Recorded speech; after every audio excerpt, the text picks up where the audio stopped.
Hi, I'm Andy Oakley. I'm the author of Once We Were One, The Fraud of Modern Separatism. It's a book that details how much fraud a government is prepared to carry out on its people. I've also written a poem called Once We Were One, which I'd like to read to you now along similar lines. I can still remember long ago when friendships were innocent and colour was low. These times were when young minds had better lines and it didn't show.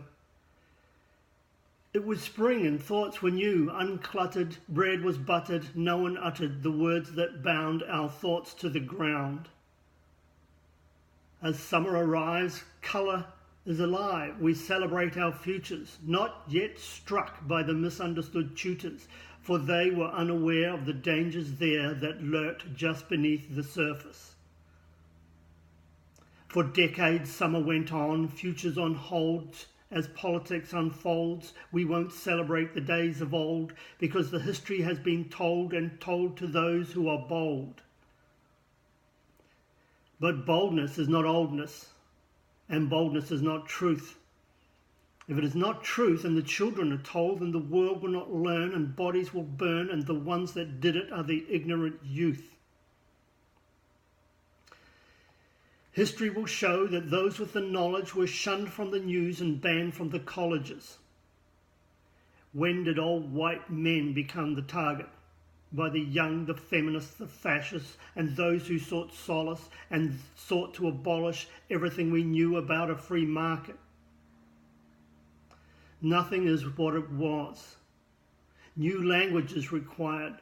They need to name these things newly acquired. New genders, boy and girl blenders. Let's not celebrate the splendor of the majority. Let's give the tiny minority all the authority. We don't value seniority.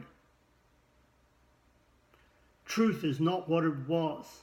Minority rules in most schools, and tolerance is used to excuse those who use ideas that are bad. Well, I haven't forgotten, and while those ideas may be rotten, it ain't over while the majority is still getting to the bottom of how we will take back the morality and that which is required for a society that produces people who can be admired. Admiration for us as a nation is what we need to aim for. Citizens who are equal before the law, a hand up for those who are poor, a disdain for those who remain caught in the past and those with a racial grandeur. Once we were one and will be one again, when humans realize that the blood in our veins are what remains of the beginnings of time. Let's celebrate our journey by joining together. I've made that a priority of mine. I think you'll find this book a really good read. I hope you'll give it a try. Thanks.